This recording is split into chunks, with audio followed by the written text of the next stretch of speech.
Welcome back and welcome front, my friends. As you can see, there's this cavalcade of motorcycles. Well, maybe not a cavalcade. There's only 3 motorcycles here, and this video is dedicated to MechFansToys' Wreck-Gar. It's a really nice piece, and we're going to go over the transformation and talk about some similarities and differences actually between these other motorcycle bots. But really quick, one thing that I learned about maybe 10 minutes ago is that this is a mechanic studio joint, and that means this is an original product. I had thought up to this point that this was an oversized Magic Square toy. No, it's absolutely not. Anytime you see a little bumblebee over there with the wrench, that means that this is an original design, originally engineered, and yeah, completely unique from anything else you see out there, and it is definitely very unique. Over here we have Cykill, right? Lord Cykill Bike Robo, and a lot of times these bots, Wreck-Gar, they transform kind of like similarly, right? The arms kind of come forward, and then the legs either bend back or they bend forward, and then they hug the wheel, and that's pretty much it. He does the same, he does the same, and I'm really impressed that he kind of does not. And of course he has to squeeze, he has to kind of cinch the tires between them for the sake of being a motorcycle. But let me just kind of show you what I mean, and you're gonna see just all the cool things. Sorry, man. I'm getting tongue-tied. My brain is getting knotted up right now, so I do need to take a couple of breaths. But I will be right back, and I can show you some more of the accessories and stuff, okay? Let me just take a quick break. I'll be right back. All right, I've taken some deep breaths, and I've centered myself, and now we can continue with the video. Yeah, I was getting really flustered. I was about to kind of like, short circuit for a second. But let me show you this stuff. Here we have that thing where he's banging on the drum, right? Like, I don't even know what this is, some type of canister. And Wreck-Gar is like, blah, blah, blah, blah, blah, in the movie, right? So they got that. That's great. We have the little axe, and that's wonderful. Very well done. Decent amount of detail, and so yeah, not mad at that. He has a sword. I don't recall a sword. Like when he's fighting with Springer, I think he's using an axe, right? And not the sword, but either way, he has that. And he also has this blaster. I'm just noticing right now that they all got holes in the side, and I just noticed that there are these little posts over here, and so they must plug in to be weapon storage, and that's pretty cool. But there's only 2. There's 1, 2, and so you'll have to sacrifice one and not equip one. Either way, very nice. Colors are good, sculpt is good, and I'm happy with the variety that we see. So, okay, this guy, man, it's so cool. Let me just start by telling you some of the cool things before I start actually taking him apart.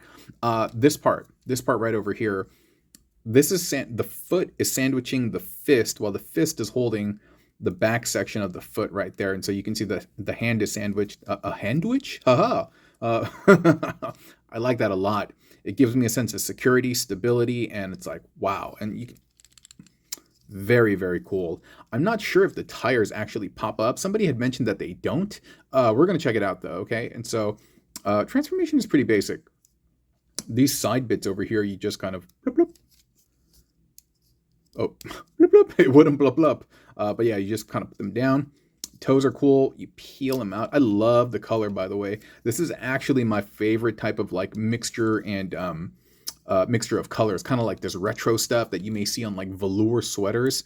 I know some people hate velour, but I actually like velour a lot. It feels like a nice little warm blanket or something. So you can see the feet peeled out, and see those little slots over there?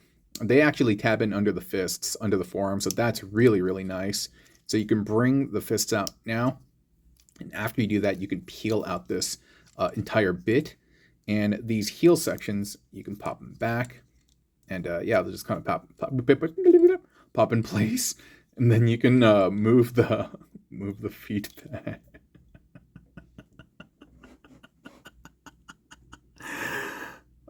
Sorry about that.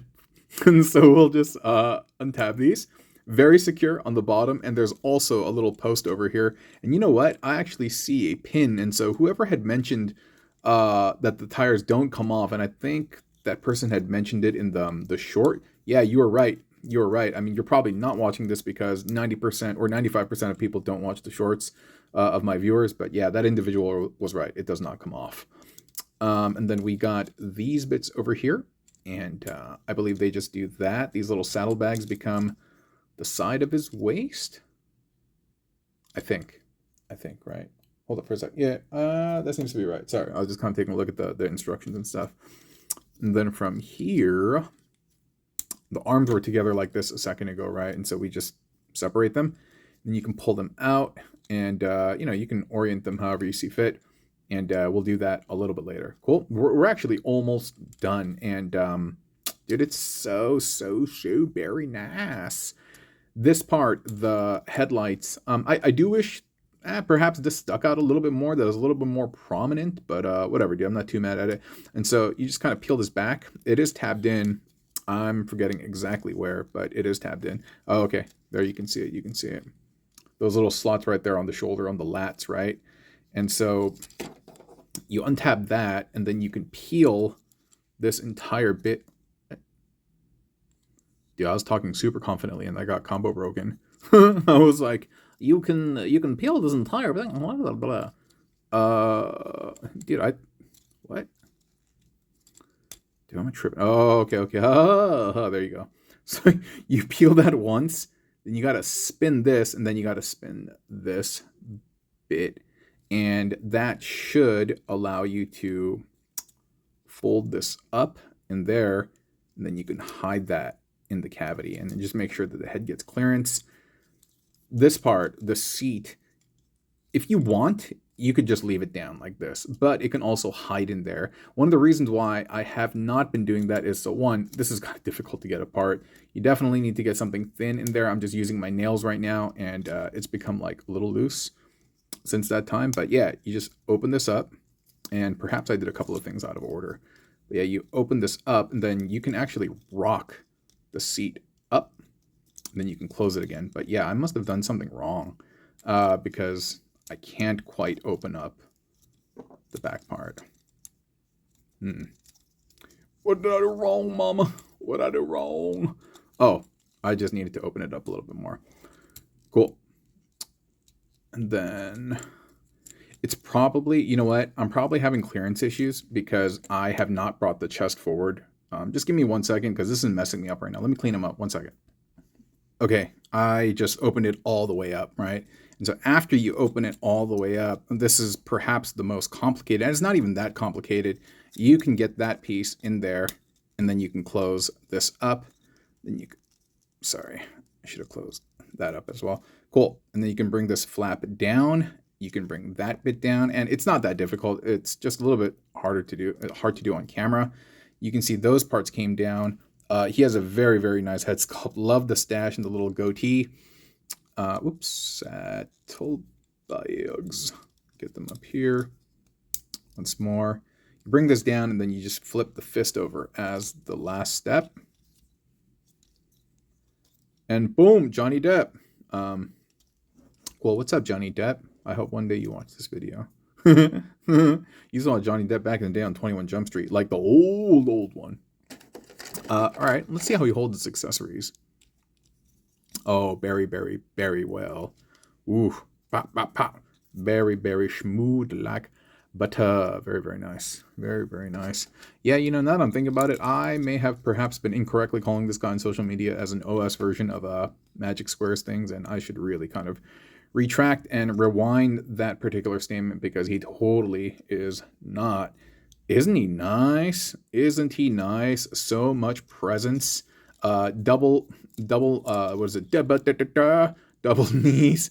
Partially due to transformation, but nonetheless, look at that. Dynamic like tiger knee over here.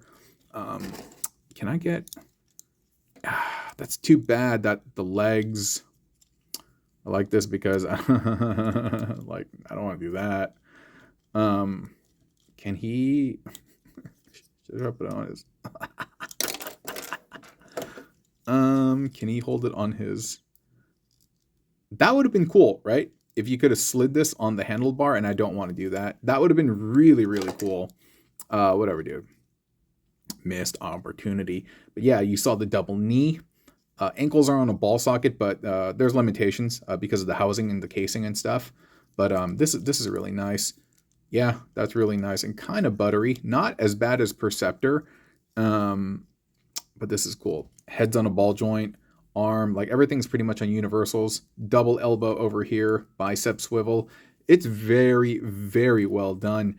I'm not sure how many legend scale MechGars. I was about to say MechFansToys.